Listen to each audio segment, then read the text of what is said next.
We have the great Gokak movement as well. Yes, yes. But what's playing out over the last, say, 8 years or so is totally different.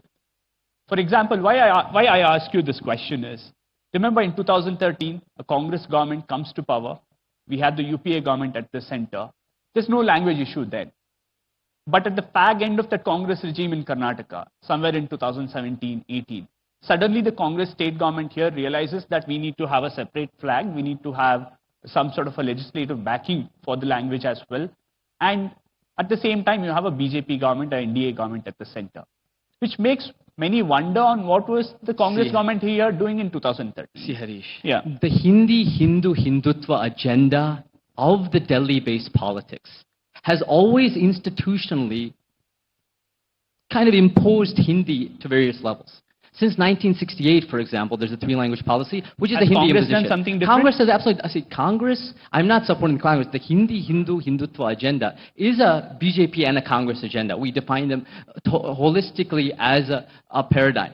So Congress obviously has put in three-language formula. That's the Indira Gandhi government. And in Karnataka, interestingly, if you look at Siddaramaiah, who ideologically I do oppose, he did bring in a Kannada medium attempt, which might go against the ideological paradigm of Hindi imposition. But he perhaps knew that he'll get stuck down in the High Court.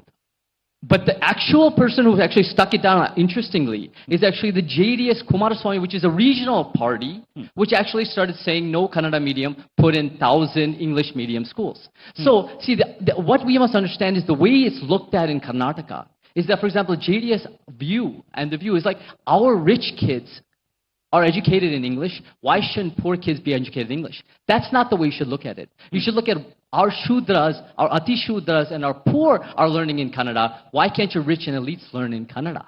We must shift the paradigm completely. These political parties, which are Hindi hegemony and also English and Sanskrit to some levels hegemony, reinforcing that, must be questioned through linguistic and the linguistic paradigm in totality. The reality is different. If you have education in English, and if you have a good degree, then you end up with an IT job in Bangalore. Can we change the whole world order? We must, the whole system is interconnected. If you want to bring in true what is federalism and the spirit of the linguistic states, which we believe is the greatness of India, among other things, then you must change the entire paradigm in terms of, for example, somebody who's educated in Kannada must get government jobs. And somebody who's educated in Kannada, the workers, the laborers, the Paura Karmikas, the farmers who is educated in Kannada must have increase in their salaries, increase in how much money they are earning.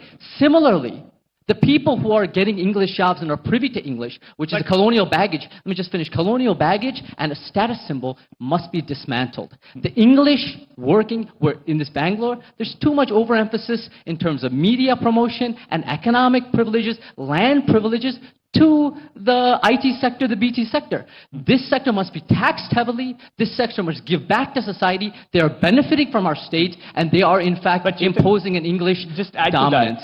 We've seen what happened with China.